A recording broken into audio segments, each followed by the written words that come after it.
I'm the first one in my family who's in recovery. I never thought that I would be in recovery. I never thought that I would be working in recovery. I never thought I'd be sitting in South Florida doing a podcast on recovery and sobriety. I found recovery and sobriety at 50. I like to say a long, somewhat successful, illustrious drinking career until it wasn't.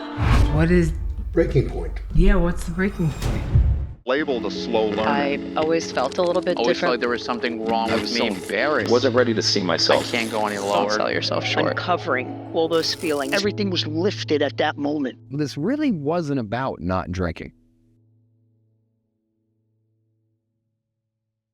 So what happened? I shared this with Corey last time. I don't really share it very often. I am so grateful that nothing happened to my family. I'm so grateful there wasn't a fire at night. I was so grateful that there wasn't some emergency that they needed to wake me up and I couldn't wake up because I didn't. I couldn't. But things were getting a little, they were getting violent. They were getting verbally violent at home. There were slammed doors, there were broken door jams. And it wasn't just me. My daughter also was she was so ill as well. So it's you had two very sick people in the house. I had this 10-year-old who was trying to be, my younger daughter is the peacekeeper and the caretaker and needing to take care of the adults. And if I often feel if there was anybody sane in my sphere, that I would have lost my children. And I think I was getting to the point that I felt I was going to, every day I was in fear that I was going to lose my children. Was it that, or was that someone was going to figure it out? No, I think it was really evident. I think my sister, my kids were talking. My sister would call me and be like, "Are you drinking again?" Because I kept saying, "I'm going to promise I'm going to stop. I'm going to promise I'm going to stop. I'm not going to." I kept promising myself too. And I remember one night my sister called me and she said, "Are you drinking?" And I was like, "No, I took my daughter's Xanax. So that's why I'm slurring my words." What happened was it became really evident that I was going to lose my children. I thought I was going to lose my children. I just felt helpless and hopeless.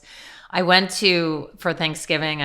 Kate basically was like, "I'm just going to go to my happy place and everything will be miraculously fixed." I went to my happy place with my dogs and guess what? I was so miserable. I was not happy. I felt no joy. This was the place I went to after my father passed away and felt spiritually connected to him and the land. Where is it? It's this little island off of the Cape called Nantucket. We'd been going there since the early 70s. When I was 3 or 4, we started going there. And it was literally when I enter the ferry boat, everyone in my family immediately feels better. But I was there for 5 days by myself and nothing. No, I drank my way through the 5 liquor stores there too. And I wouldn't even leave it for the garbage men. I drove to the dump myself and threw out probably 2 cases of booze because I bought empty bottles because I didn't want the garbage town to find out how much I drank. Yeah. So that was pretty bad. And then I didn't drink over Christmas when I went home, and that was horrible. It was just the most painful thing in the whole world. But, I have proven to myself so many years that I wasn't an alcoholic, right? Because an alcoholic is someone who has nothing and they've lost everything and they live on the streets. And here I was I still had my job. I lived in a house. My kids went to private school. You're running an $80 million company. I had had 2 babies. I had been pregnant. How can you not drink for so I had constantly been proving to myself that I wasn't an alcoholic. And, but I so was because I knew I was. So is the time coming up where you lost the battle of proving that to yourself? I did. I really thought I was going to lose my children. Emma was seeing a therapist who had talked to me and said that she was concerned about the safety in the house because of my drinking. She suggested I go to AA. I told her she was crazy. And then there was a football game and the Patriots were playing Is All I Know, and the kids weren't home, so I started to drink at like whatever time it was, 11 in the afternoon for the pregame, and a girlfriend came over and said, I just want your mom or your sister wanted me to check in on you or something, and I told her to get the F out of my house, and all I know is I woke up at like 8:00 at night. There was like dogs had defecated in the living room. I had deleted everybody out of my phone except for the dog walker and the babysitter, like my children, my mother, everybody off of my iPhone. You did that during this I guess period it was of like time, it was like I guess so. like a blackout. Yeah. Yeah. And I had like a total moment of like, I was sick and tired. I was like, I cannot do this anymore. I cannot do it anymore. And I called found out where my kids were. They were still at their dad's. They were coming home because they didn't stay at his house very often. And I called my best friend and told her that my best work friend, who's also my best friend, and said, I think I have a really bad drinking problem and I really need help. And can you come and watch the children while I like am serious about not drinking this week? And she was like, you don't have a drinking problem. You drink too much, but like, so does half the people we know. And I said, I do. And she said, but I've seen you every other weekend for a year. She had breast cancer, and I was on one of like the buddies that would go over, and I was not drinking when I would go over to her house to change her ports and do all that stuff. So, 12 hours, I could not have a drink. So convinced Linda that I needed her to come over. She came over and watched my kids, and I detoxed for the week on Benadryl and melatonin. I went to work. That sounds terrible. It was so dumb. You detoxing on Benadryl and melatonin? I would go to work. Well, I thought when you had said that, I thought that was to go to sleep. I would go, I didn't realize I was detox. I mean, I had when I look back on it, I was when I went home for Christmas, I couldn't sleep because I was itching so much. I just thought my mom's house was really dry. So I now know that itching is a sign of detox. Oh, I didn't know that. Yeah. I mean, when I went skiing once we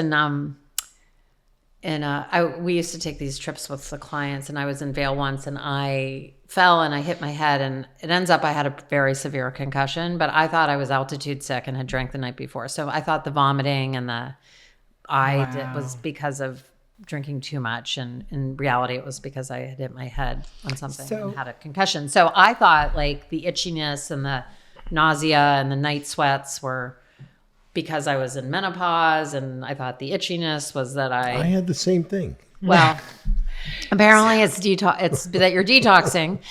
But so I would go to work, and I would come home and take a Benadryl for the itching, which knocked me out. Then I would wake up, and then I would take a melatonin to help me get back. And so I would take I have no idea how many I would take multiple Benadryl a night, and I would take and then I would get up and go to work. And Linda was there to watch my children because I was so irritable. I was like, no one can be near me. Yeah. So I just did that in my room. And while I was doing that during the day, I would talk to my work partner, and I called HR. I called the only person I knew who had stopped drinking ever. And she told me she had gone to this place in Union Square that had helped her to stop drinking. And it was an IOP, which is an intensive outpatient. So I thought my plan was to have my job, go to this on my way home from work, and then go home and be with my kids. And I knew Hazleton, this place called Hazleton is in New York City too, which is a very well-known drug and alcohol rehab place. I wouldn't go to it because it was on the 2-3 on the west side, and I commuted on the 4-5, which is the east side. Literally wouldn't go out of my way you to go to the best place. Obviously. Or the best place. So I did all of the work. I did insurance. I wasn't going to have to take a leave of absence, but I told my client and my boss that my clients and my boss, I'd probably not be able to take them out because I was going to have to leave work every day at 5:00. Anyway, so took Friday off from work, got in a cute little outfit with my little bag, came down my front steps. My friend Linda was there saying just be open-minded. And I'm like, of course, this is my idea. I'm not going to be open-minded. And then the front doorbell rings, and I'm like, why is my doorbell ringing at 8:30 in the morning? And in walks my mother and my 2 sisters and my brother-in-law and my friend Jessica and It's a surprise party. and Bob, the interventionist, who I thought was I didn't know he was an interventionist, strange man. Right. And I was like, what's going on? And Linda's like, just be open. And they were like, we want to talk to you about your alcohol. And I was like, you don't need to. This is the Linda that told you don't have a drinking problem. Right. I was like, don't thank you so much for coming, but you don't need to. I know I'm an alcoholic and I'm on my way to get help and I have a plan. And they were like, Bob was like, well, I think you should just listen to what, they came 2 days before and they've been at the hotel and they've, a lot of time has gone into this. And Linda told me to please listen. And I agreed to listen, and they started to read their letters. And I was like, you should have called me. Like, why aren't you communicating with me? Because if you would have called me, I would have told you not to come because I already have a plan. This is your fault. Right, It's your of course, fault. You of wasted course. the time. And then somebody said something I didn't like, and I was like, I'm not going to listen to anybody except for Rob and my mother. And that's it. And this interventionist was very clever and like pivoted because I was like, just let me do it my way. And if it doesn't work, I'll do it your way. And the interventionist like pivoted. And I just remember my recollection is that he told me I had a better success of fixing things if I went to CARON and went inpatient versus outpatient. Right. And that, like, because you're like mathematical, right? It's logical. and I was like, I don't want to fail. Like, I don't want to fail. So I want to go where it's maybe best. And then I went upstairs and I was like, I need a minute. I went upstairs. I called this girlfriend of mine who had stopped drinking. And my daughter, Emma, was somehow home. I think she was in finals or midterms. And I called this woman, Victoria, who actually lives not far from here now where we are. And I said, can you believe, in righteous indignation, and said, can you believe that my family has showed up downstairs and thinks that I need to go to rehab? And she said, they're telling you should go to rehab, Christine? And I said, yes, 30 days in some place in Pennsylvania. Can you frickin' believe that they think that and I'm telling them I can do what you did. She's a lawyer at Fried Frank. She was. And she's like, well, I sent my daughter to camp for 3 months and I took a 3-month leave of absence and I went every day from 9 to 5. And she said, you should just get in the car and go with them. And I was like, And I looked at Emma, my daughter, and said, is it okay if I think about going? So I'm asking the child with restrictive anorexia if it's okay for me to. So there's my codependency. And she's like, I just want you to be better. Yeah, of course. And I went downstairs and my mom said she just wanted me to go and rest. And I did one last push. I was like, I can't possibly leave my kids. Who's going to take care of them? My ex-husband will not. And my sister, God bless her, whipped out a legal pad and had a calendar and had coverage between my babysitter and my best friends and my brother-in-law. And they literally had coverage for a month. So my ex-husband took them on the 2 weekends he was supposed to, 2 overnights. And I was like, okay. I went to CARON in the car with my sister and this guy, Bob. And the entire way there, I called every bank. I called every credit card. I called Con Ed. It was like I was going to Mars and might not come back. I called the schools, my daughter's school, and talked to their psychologist and their homeroom teacher. This is consistent with what you said earlier about in a crisis situation, you rise to the made sure occasion. everybody knew where I was going to be, made sure my kids were taken care of, called the dog walker. You planned it out. It was, yeah. You're a great event planner. That's what you got out of the whole This thing? is what I got out of the whole thing. I'm just thinking, where was she when I was doing my catering all drunk and crazy? So you go to, And I walked into CARON terrified Wow. and shaking and so you had go to blood CARON. pressure and all that stuff. So you spend 30 days Spent 30 days at CARON. primary treatment. I did not have to stay overnight in detox Is because I that went all? in sober. Is it was 30 days 28 in? or 30 days, yeah. And it was And that's all private you pay did? when I went. Yeah. Yeah, and it was private pay when I went, and You I stayed an extra day. Oh, one extra day. One Wow. extra day so I could go to chapel one last time. Yeah, but like it's interesting because my therapist was the head of the unit, and she only had one, and she had me and one other woman and nobody else. And I always, like, I joke with her now, like, was I supposed to be the tough one? And because like, why did we have the most experience? Why did I get the most experience? And she's like, yeah, we thought you were going to outsmart and walk out and say this wasn't, and you weren't. Like, you were like, what time do I need to be there? And where do I buy another notebook? Because like, once I got there and once I like admitted it, like I did that first step, I think, on my, like, I think I had been like working on my first step for a while, but like once I finally walked onto the unit and said, hi, I'm Christine, I'm an alcoholic. I mean, I remember exactly where I was sitting. I remember who was sitting next to me, and like the relief that came off of my body. It was just, I felt safe and secure and at home. And like, I was with a bunch of addicts, and somebody was like detoxing off of like, I totally get that though. crystal meth or something and shaking, like It's like the jig is up. It was like the jig is up and I'm done, and that's it. Yep. No and more I don't juggling the plates. ever want to do it again. So now tell me, what I love to ask is just like, tell us about recovery now. Sure. So what was early recovery like, and what does it look like today? Yeah. So early recovery for me, early recovery like started day one at CARON. I didn't realize I was in a 12-step program. Like, I meet people now and they're like, huh? And I'm like, I really didn't realize it. I mean, when you check into where I went to treatment, they give you the big book, the AA book, and they give you the NA book, which is Narcotics Anonymous. And I changed rooms 2 or 3 times, and I would leave those books in the room that I had been in. And the CA, the assistant, the people who kind of like monitor you would bring them to me. And I would be like, no, I don't need those. I just need to know how to figure out how to like live my life and not drink so much. And they're like, okay, Christine, we'll just leave these with you.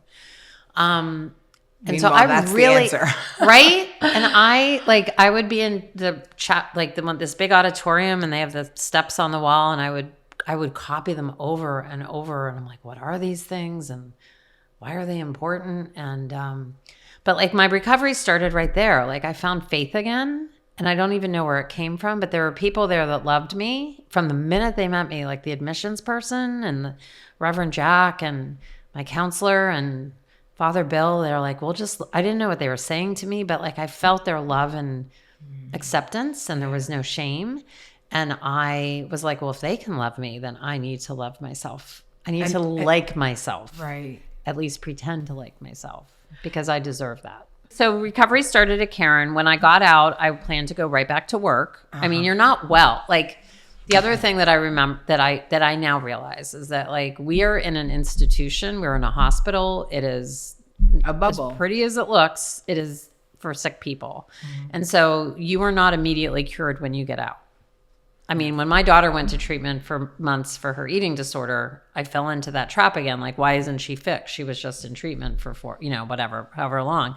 Or you're not cured at all. Yeah. So when I got out, my plan was to go right back to work like the next day. And my counselor was like, we should recommend you take a couple weeks off. I ended up taking 2 more months off. So they give you a beautiful plan, and I was so terrified of feeling the way I had on the 20th of January that I did everything on that list. I did everything they told me to do, which included 90 and 90, which is 90 meetings in 90 days. I probably did 180 meetings in 90 days. Like I would wake up, I would take my children to school, I would go to a meeting, I would go to Pilates or exercise or spend time with my dogs. I'd pick them up, I'd go to another meeting, feed them dinner, and then I'd go to a 9:00 meeting. And that was kind of my day, every day. And that gave me the foundation that enabled me to, I think, have a plan on how to, like, I just didn't make the plan up. I just followed what other people had done. Yeah, I call it follow the leader. Follow the leader. And I don't need to question it. And I just picked up knitting so that I could sit in 4 hours of meetings a day. I did crochet. Right? Like, because it's hard to sit and It not is. do other things. It's also meditative. It's very meditative. And so I just, the same things, it's funny because when I left CARON, they made you, or they didn't make me, they suggested that I have a list of meetings I could go to. And I actually recently found it. And it's the same meetings, it's many of the same meetings I still like to go to. Yeah. And it's just, I wake up and I'm an untreated alcoholic. Every morning I wake up and I'm an untreated And alcoholic. explain to our listeners what that means. So to me, it means that, so far by the grace of God and the work that I've done, I go to bed sober every night since January 22nd, 2018. Every morning when I wake up, though, I haven't done anything for my disease. So I haven't taken my blood pressure medication or my insulin shot for diabetes, whatever it is. And so for me, I need to get treated. And my treatment plan is my program, because there is no magic pill. There is no cure for my disease. So my treatment is usually going to an AA meeting, talking to my sponsor. Like I didn't go to an AA meeting today, but I took a nice long walk and listened to some podcasts and meditated. And I meditated before I got out of bed. I have some things on my arm that reminds me to say certain prayers. I journaled for a few minutes. So I have things that I need to do every day in order to be my best authentic self. And that's the treatment. And that's what I call my treatment. I find great joy in it because I was so isolated at the end and so disconnected from other people and felt so special and like no one understood me and unique, right? But like now when I, and at the beginning too, my sponsor used to say like, you need to get your posse of sober women, because I would be like, well, I have all these friends. And she's like, but none of them are in sobriety and they don't really understand. And, and I used to be offended by that, but they don't. So like, even if I call you, like, I just feel better when I talk to other people I in sobriety, totally get that. and to help and to be of service and to show up as my best self every day, even if it's like, I just stayed in a hotel, like becoming friends with the front desk person, or like going to the grocery store and smiling extra big and making eye contact. Like that makes me feel better. And I know that I'm showing up in the best way for someone else too. And maybe they'll change their day. The way I live now, or just like a good way to live, right? Like have faith. You are not in charge. Something else is. Take inventory of your life and don't have resentments and figure out your part and stuff. Stop doing stuff the old way and start doing things new way. Like pray, meditate, have a connection with your higher power, something else, nature, whatever it is. Say you're sorry. Like change your not only say you're sorry, but like change your behavior. That's the stop and start. Be of service back. It's like that St. Francis prayer that we use in our literature. When my grandmother was dying, I was sober. It was right before COVID, and I was like in the middle of the night duty with her, and I was reading the 11th step in one of the pieces of literature, because I love the 11th step. It's about prayer and meditation. And my aunt came into the room and said, how do you know? I was reading the St. Francis prayer, which is a Catholic prayer, and which is in the literature. And she's like, how do you know that was known as favorite prayer? Like, how are you reading that to her? And I was like, well, it's in my AA book, Aunt Linda. I'm on step 11 or step 10 or step 11. And she's like, oh, well, can I please show you something? And she walked me into my grandfather's office. He had passed 2 years before. And on the wall is the Catholic version of the St. Francis prayer. Looks like from the 40s or something. And next to the crucifix and all their other Catholic stuff. Right. And my aunt told me that every morning for 72 years, they got on their knees every morning and said the prayer together. Wow. They were married for 72 years? Sorry, that's what I got out of it. Yeah. That's a long Yeah, time, yeah. right? But they said it every morning on their knees together. I love that. And that's how they parent. live their life. And that's how they live their life. It's beautiful. Right. And so I like that to me too is like this huge God moment. I have these like God shots all the time that when I was it wasn't only the drink. It was like when I was drinking and so full of the lifestyle that I thought I needed to have to prove to the world that I was worthy. Right. That I was a good mother because I could cure my daughter of this eating disorder. That I was a good mother because I provided for my kids. That I was a good partner in work because I, whatever. That when I got rid of all that stuff and like just became true to me, that like all that other stuff fell away and that all those channels got unclogged. Yeah. So I have a feeling you just answered one of the questions that we close our interviews with is if you had the opportunity to speak to young Christine, I don't know what age, 7, 8, 9, 10, 11, what advice would you give yourself if you had the opportunity to do that, knowing what you do now? And to me, that kind of, answers it almost in terms of being able to just take care of you as opposed to worrying about, well, I shouldn't be answering the question for you, but what advice would you give young Christine? I was curious what you were going to Well, I mean, say. what you just said is beautiful. Yeah. Yeah, I think it's like just stay true to who you are. Like stay true to who you are. Have self-compassion and have care and be worthy. Like be worthy. Feel that you are worthy. You're enough.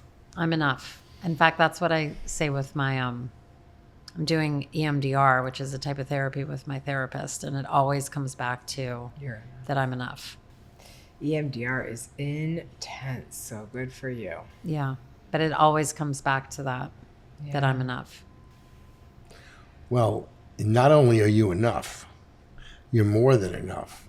You're really something special, some special person to me. I know Irene feels the same. What Corey said is so true, that you are not only enough, but so special. I mean, how can you have made such a huge impact on my life in such a short period of time because you're so special? You know what I mean? I'm going to just try to say thank you because I'm not good at that either.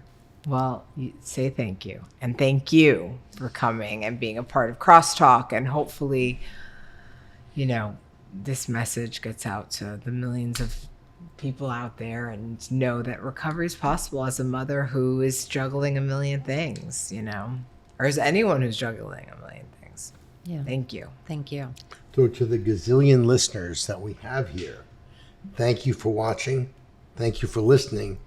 And we'll see you next time. And like and subscribe and ding, ding, ding, ding. Yeah, ding. that's right. Smack the shit out of the bell too, right? Smack the shit You got the out of bell, you got the bell, Smack subscribe, the like, bell. comment. We want to find out what everybody thinks. So let us know. Sergio says smack the bell too.